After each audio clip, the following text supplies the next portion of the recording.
I'm in Aberystwyth, by the sea. This is the castle. I want to talk to you about the latest developments at Fukushima.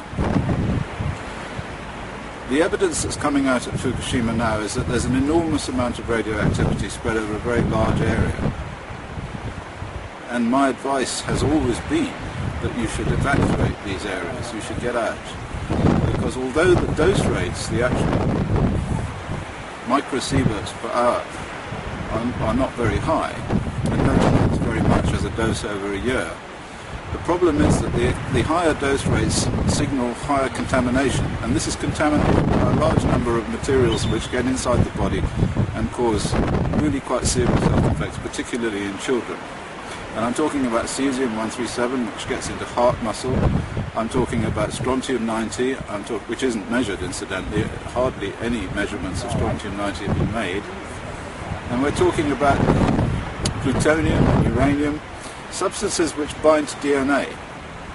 Now, if you can't get out, if it's not possible to get out, and there's no evacuation, then there is still something that you can do. And I think I mentioned this before. And it has to do with the chemistry of these substances and how they have particular affinity for the target for radiation-induced effects, which is the DNA. So inside every cell you have chromosomes, and they control what the cell does. And the material that they are made up of is DNA. And DNA has a certain amount of affinity for certain radionuclides, particularly strontium-90, uranium, and plutonium.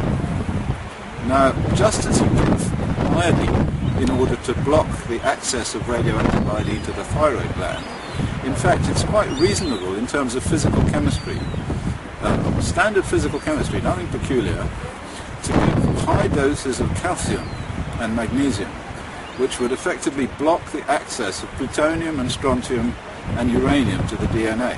Now, these substances are really quite harmless, so you can take significant quantities of calcium and magnesium without any effect at all.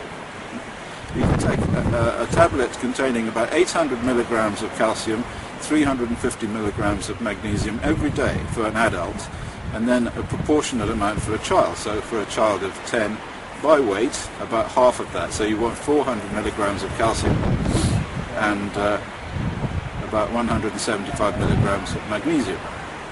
Now, these tablets are being made now, following my suggestion, by a number of companies in Japan and in the United States, and they're being sold on the internet, and this is a good thing generally, but actually you can buy these tablets quite cheaply, calcium and magnesium tablets, in any one of the health food shops that they have nowadays. I mean, in every country of the world you can buy calcium and magnesium supplement tablets.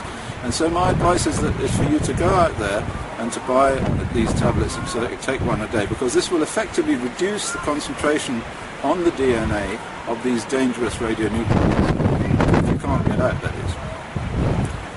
So that's my message for today. I'm very glad to see that some companies are selling these tablets, and if you want to buy from these companies, well, that's fine. I mean, they're available on the internet, but you can also buy them from the health food shops very cheaply, and they are exactly the same substances. So that's my advice to you. Thank you very much.